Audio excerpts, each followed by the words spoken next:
존경하는 국민 여러분, 저는 역사 교육 정상화를 위한 무거운 책임감을 가지고 이 자리에 섰습니다.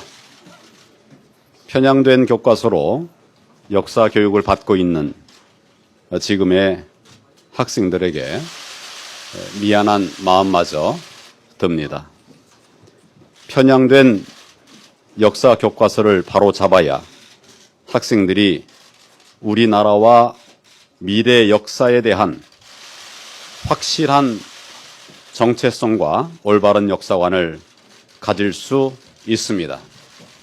우리의 아이들이 지금 학교에서 배우는 역사 교과서가 무엇이 문제인지, 왜 국정화가 필요한지에 대해, 왜 역사 교육의 개혁이 필요한지에 대해 몇 가지 사례를 들어 말씀드리겠습니다.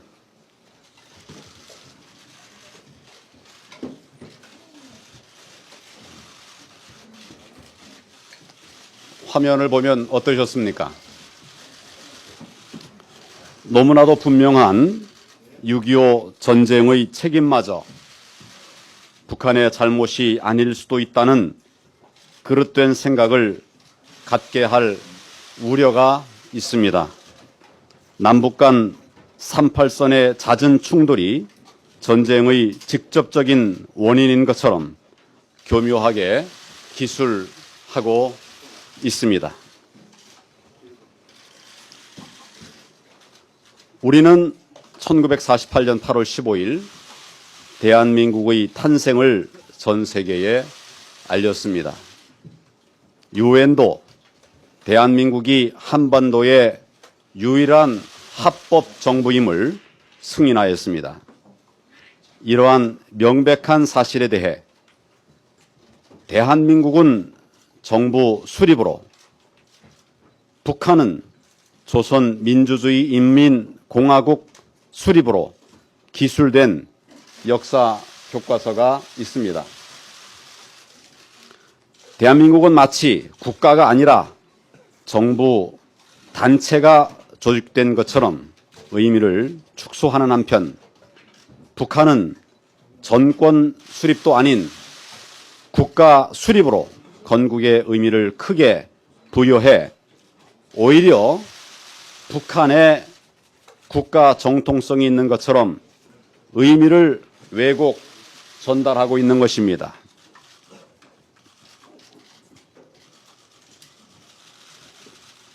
(46명의) 대한민국 장병의 목숨을 앗아간 북한의 천안함 폭침 도발은 우리가 결코 있어서는 안 되는 아픈 역사입니다.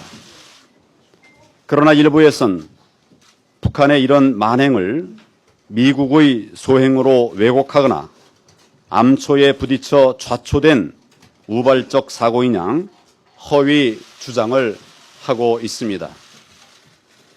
이러한 왜곡된 주장을 인정이라도 하듯 다수 아이들이 배우는 어떤 교과서들에는 북한의 천안함 폭침 도발 사건이 빠져 있습니다. 남북관계의 실상을 제대로 보여줘야 할 역사 교과서에 북한의 군사 도발과 그에 따른 우리 국민들의 희생은 최소 한도로만 서술함으로써 북한의 침략 야욕을 은폐, 희석시키고 있습니다. 많은 국민들은 현행 역사 교과서가 문제가 많다는 데는 공감을 하면서도 그러한 비정상적인 교과서 발행은 철저한 검정 제도를 통해서 해결하면 되지 않느냐는 말씀을 하시기도 합니다. 문제는 검정 제도를 통해서는 해결하기 어려운 우리의 현실입니다. 정부가 사실 왜곡과 편향성이 있는 교과서 내용을 올바르게 고칠 것을 요구해도 상당수 역사 교과서 집필지는 이를 거부하고 오히려 정부를 상대로 소송을 남발하고 있습니다. 교육부는 8종의 교과서를 대상으로 사실 왜곡, 편향적 서술 내용 등 829건을 수정하도록 권고했지만은 그중 41건은 끝까지 수정하지 않아서 결국 수정 명령까지 했습니다. 그런데 6종 교과서의 집필진들은 수정 명령을 받은 것 중 33건에 대해서는 여전히 자신들의 주장이 옳다고 수정을 거부하면서 법정으로 끌고 갔습니다. 집필진들이 끝까지 수용하지 못하겠다며 소송까지 제기한 부분은 김일성 주체 사상을 비판 없이 서술하여 주체 사상의 실체를 사실과 다르게 오해할 소지가 있는 내용, 또 6.25 전쟁을 남북한 공동 책임으로 인식할 수 있게 하는 인용 사례 등입니다. 법원에서도 교과서 내용이 왜곡되게 전달되어 학생들이 잘못 이해할 수 있으므로 수정 명령이 적절하다고 판결한 바 있습니다. 일반 국민이 봐도 도저히 납득할 수 없는 내용들입니다.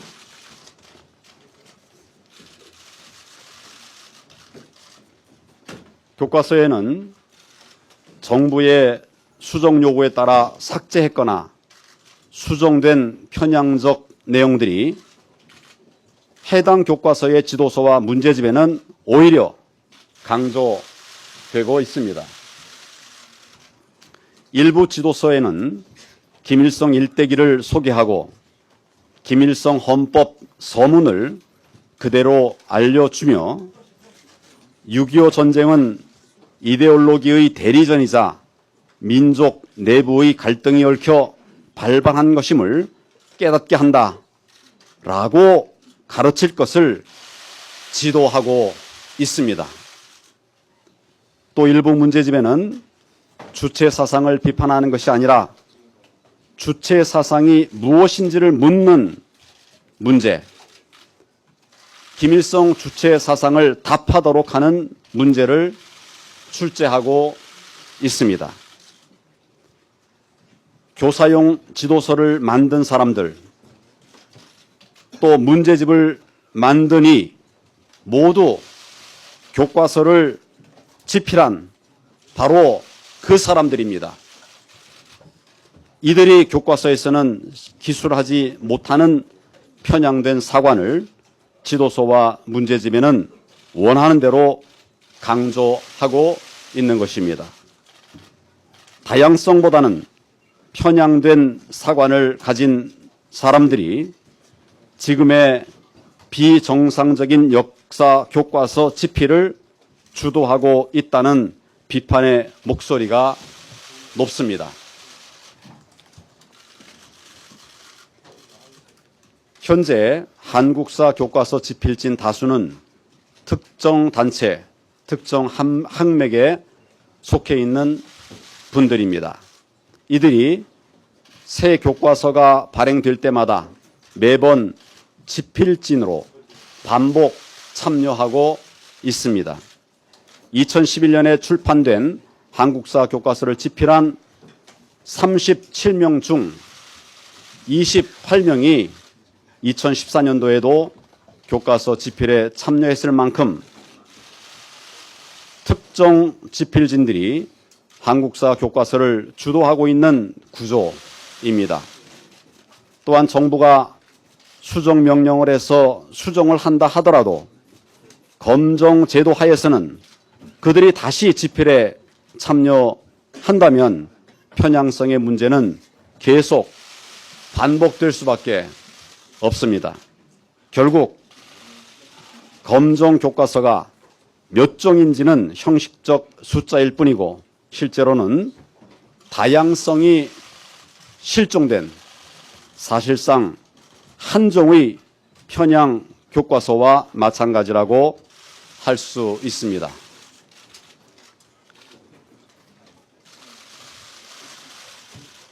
현행 교과서 선택권은 개별 학교가 가지고 있습니다. 그러나 특정 단체 소속의 교사들 중심으로 자신들 사관과 다른 교과서는 원천적으로 배제시키고 실력으로 저지하고 있습니다. 지난 2014년 교학사 교과서를 아실 것입니다. 이 교학사 교과서를 채택한 20여 곳의 학교는 특정 집단의 인신공격, 협박 등 집요한 외압 앞에 결국 선택을 철회했습니다.